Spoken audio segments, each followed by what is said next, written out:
The inexhaustible greed of man, my dear sir, can never be satisfied if he is not consumed by desire for one thing.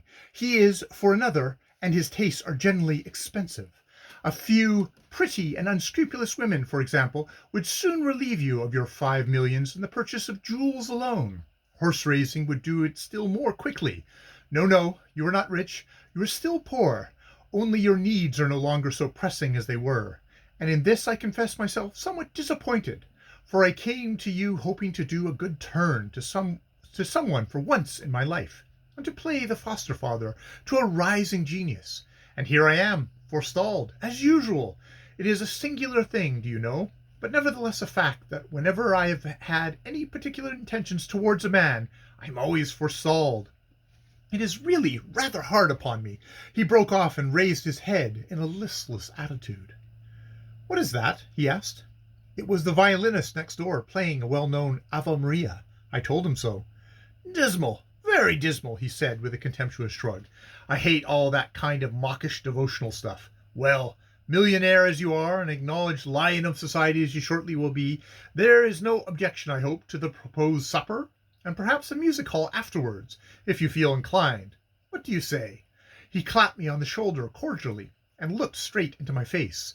Those wonderful eyes of his, suggestive of both tears and fire, fixed me with a clear, masterful gaze that completely dominated me. I made no attempt to resist the singular attraction which now possessed me for this man whom I had but just met.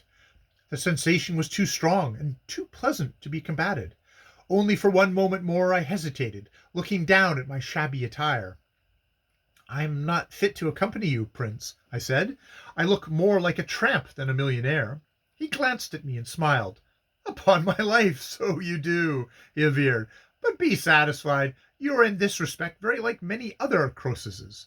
It is only the poor and proud who take the trouble to dress well. They and the dear naughty ladies generally monopolize tasteful and becoming attire.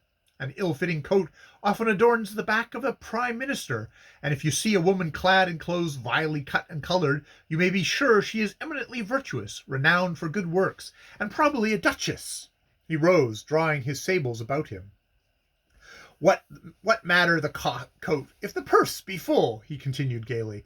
Let it be once properly paragraphed in the papers that you are a millionaire, and doubtless some enterprising tailor will invent a tempest ulster colored softly like your present garb, an artistic mildewy green.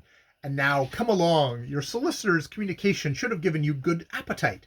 Or, if it is not so valuable as it seems, I want you to do justice to my supper. I have my own chef with me, and he is not without skill. I hope, by the way, you will at least do me this much service, that pending legal discussion and settlement of your affairs, you will let me be your banker. This offer was made with such an air of courteous delicacy and friendship that I could do no more than accept it gratefully, as it relieved me from all temporary embarrassment. I hastily wrote a few lines to my landlady, telling her she would receive the money owing by post next day. Then, thrusting my rejected manuscript, my only worldly possession, into my coat pocket, I extinguished the lamp, and with the new friend I had so suddenly gained, I left my dismal lodgings and all its miserable associations for ever. I little thought the time would come when I should look back to the time spent in that small, mean room as the best period of my life, when I should regard the bitter poverty I then endured as a stern but holy angel meant to guide me to the highest and noblest attainment, when I should pray desperately with wild tears to be as I was then, rather than I am now. It is well, or if it is it well or ill for us, I wonder, that the future is hidden from our knowledge? Should we steer our ways clearer from the evil if we knew its result? It is a doubtful question. At any rate, my ignorance for the moment was indeed bliss. I went joyfully out of the dreary house where I had lived so long among disappointments and difficulties, turning my back upon it with such a sense of relief as could never be expressed in words. And the last thing I heard as I passed into the street with my companion was a plaintive, long-drawn wail of a minor melody, which seemed to be sent after me like a parting cry by the unknown and invisible player of the violin. End of Chapter 3 of The Srrws of Satan.